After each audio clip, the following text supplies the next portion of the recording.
Hello, welcome to the part 3 of photosynthesis, and it involves light reaction.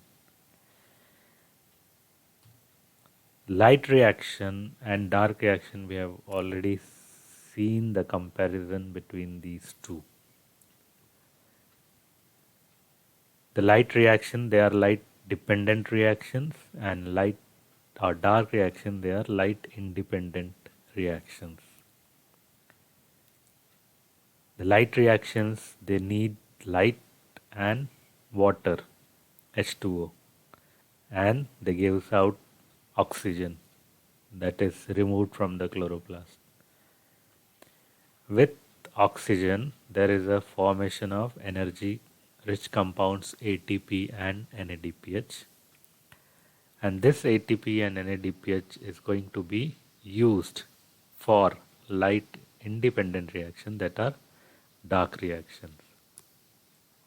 But the dark reactions too need something, some raw material, and this raw material is carbon dioxide. This carbon dioxide is used in the dark reaction, and there will be formation of a compound glucose, and this glucose will get stored in the form of starch. With carbohydrate, there is a formation of water molecule also in the dark reactions. So this is a generalized view of a light and dark reaction. Again, let us see the revised form. The light reaction, sunlight is needed, no light is needed. Take place in granum, take place in stroma. Water is the raw material, and here carbon dioxide is the raw material. ATP and NADPH2 are products, and glucose is a product. So let us start the light reaction processes and the methods that are involved in light reaction. Light reaction is also called as a photochemical phase because photo light is involved, that's why it is a photochemical phase. And chemical because ATP and NADPH is formed, that's why we call it as a chemical phase. So photochemical phase. It includes 4 very important steps. The first step is light absorption, splitting of water, release of oxygen, and the formation of ATP and NADPH. The formation of ATP is going to take place with the help of a specialized structure or specialized process that is called as photophosphorylation. And several protein complexes, they are also involved in this process. So this is a site. If you see the thylakoid membrane, this is a thylakoid membrane, this is inner lumen, and outside is a stroma. So these all are stroma, and the an inner part is called as the lumen part. The lumen, thylakoid, lumen, inner part, thylakoid membrane, and stroma. So there are 2 systems, photosystems are involved, P680 or PS2 and PS1, and there is a electron transport chain moving through the thylakoid membrane. So this diagram is only to show you that you should be very much confirmed that the photosystems are present on the membranes and not anywhere in thylakoid stroma or inside the lumen, but they are present on the membrane. Okay, because mostly the proteins, carrier proteins are involved in this. That's why the membrane is a site for all these reactions. So these reactions are called as the electron transport. Now, the light-driven reaction of photosynthesis, they are referred to as electron transport chain, and it was formulated by Robert Hill in 1939. This process where ATP is formed from ADP in the presence of light, we call this process as a photophosphorylation. So this is a first step. It is also described as a Z scheme of light reaction, and it is also called as the electron transport chain, and it is a non-cyclic because the electron does not come back to the photosystem 2 or back to its original position. That's why it is a non-cyclic photophosphorylation. Okay, so let us see the first step. Now, the first step in this is this. The first step is photolysis. From where does the electron are made available? So the electrons are made available with the help of a photolysis reaction. What is photolysis? It is a reaction where water is splitted into two hydrogen ion plus half oxygen and two electrons. These two electrons, they are excited with the help of a light. Okay, the light is absorbed by the antenna molecule and it is passed to the reaction center. So here you can see antenna molecules and they are passing to the reaction center, which is present in chlorophyll A. So this is photosystem 2. So you should remember that the Z scheme or the light reaction starts at photosystem 2, where the reaction center has a peak of 680 nm. So P680 means photosystem 2. So as we move up, now the electrons, they are excited because of the light energy, and the excitation of electron, it leads to the, finally it comes to the primary electron acceptor.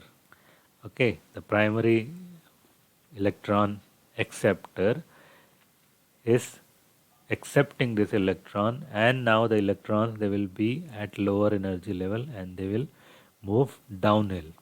First the uphill was there and now they will move downhill, and they will pass from one electron acceptor like cytochrome B3 to cytochrome F.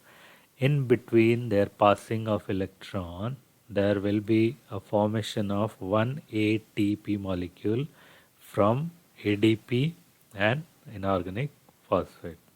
So this is the first step where there is a formation of ATP is taking place, and this ATP will be then finally used, or it will be converted into the energy currency by special process of the ATP formation with the help of ATP synthesis. Okay, now the electron is now reaching to the photosystem 1, where again the reaction center is present, and the reaction center now has a peak of 700 nm. So at 700 nm, the light energy, because now it has come to downhill, it is again excited and excited to form excited, and it is going to be accepted by a again primary electron acceptor. Now this electron acceptor transfers this electron to the final electron acceptor, which is nothing but which is an energy compound, that is NADP. So NADP is going to accept the final electron, which is uh, which has come from a long journey from photosystem 2 to photosystem 1 and through electron transport chain. Now finally this electron will be accepted by NADP, and Hydrogen is very important here because without hydrogen there will be no formation of NADPH. So NADP, with the help of hydrogen, the electron provide the excitation, and there is a formation of NADP taking place, and this NADPH plus hydrogen ion, these will be utilized in the carbon reaction that are going to take place at the time of dark reactions. So this is called a Z scheme of light reaction, and there are the step, if you see again, the steps are photolysis of water, excitation of electron, movement through transport chain, and finally the acceptance of electron by NADP. So these molecules are very, very important and they are going to be used. Now if the light availability or the availability of things are not proper, then the non-cyclic photophosphorylation get changed into cyclic photophosphorylation, where there is a utilization of only one photosystem. The photosystem 2 is not going to be used, and photosystem 1 will receive light, all the antenna molecule will receive light, and they will pass on the light to the reaction centers at P700. The excitation of electron will be accepted. Now it will again come back to downhill to the electron transport chain, where at different position electrons will be accepted by different protein like cytochrome B6, cytochrome F, ferredoxin. These will transfer the electron back to the photosystem 1. Now here you can see the electron is coming back to its further or the previous place. There is no photolysis, so no water is required here. So that's because there is a continuous supply of electron through cyclic manner, but so there is no water is, and you will find that there is no electron acceptor. No electron acceptor is there. Okay. So who was the electron acceptor? NADP. So there is no NADP that will be used for the acceptance. So no NADP H is formed, no water is required, but there is a formation of ATP as it was there in electron transport chain in a non-cyclic photosystem. So this is about the cyclic and non-cyclic photophosphorylation. Now this is happening on the thylakoid membrane. We can just go through the way differentiate, how can we differentiate between the photosystems. Okay, the cyclic photophosphorylation, only PS1 is involved, non-cyclic 1 and 2. Chlorophyll electron expelled from chlorophyll 700, it is expelled from reaction center and not cycled back, and it is compensated by water. That's why water is very important for plants. Why? Because it is providing electron for the light reaction. Photolysis of water and oxygen does not take place. Photolysis and oxygen formation is there. NADP is not reduced. NADP is reduced to NADPH. And when only cyclic photophosphorylation get activated at light lower than the normal, that is 680 nm, but it is activated by a wavelength 680 nm. Okay, so now let us see what happens to the hydrogen ion that are liberated by photolysis of water or oxidation of water. So what happens to this hydrogen? Now continuous flow of electron is done by water, but the continuity brings out hydrogen concentration also into the lumen. So the concentration of hydrogen is produced, whatever hydrogen is produced, the hydrogen remains there in the lumen. Plus, the hydrogen is also reaching inside the lumen through electron transport chain when there is a change in from plus to quinine to plus to quinine H. So hydrogenated. Now this hydrogen also come back to the lumen, and you will find that the lumen is now getting filled up with more and more hydrogen ions, and because of more and more hydrogen ions inside the lumen, there will be shortage of the hydrogen ion in the stroma, and hence there is a concentration gradient formed. So the inner lumen will have high hydrogen ion and the outer side will have less hydrogen ion. And hence the osmosis is going to take place, and therefore we call this as chemiosmosis theory. Why this hydrogen? Now what happens to this hydrogen ions? These hydrogen ions then they will pass through the motor. Okay, there is a kind of motor that is always moving, and who is providing what is providing the energy? The energy is provided by the hydrogen ions. The hydrogen ion movement from inside lumen to outside, it moves this ATP synthesis enzyme. Okay, this is a ATP synthesis enzyme which has F0 and F1. F0 is embedded in the thylakoid membrane and F1 is outside, which is rotating always. So hydrogen ion, as it moves out into the stroma, it catalyzes the reaction between ADP and P and gives rise to the formation of ATP. So this is a compound where final formation of ATP is going to take place. So if you say this in a summarized way, how the things are. So this is chemiosmosis hypothesis. It was given by Peter Michel in 1961, and it is taking place during photosynthesis. A proton gradient is developed in thylakoid membrane.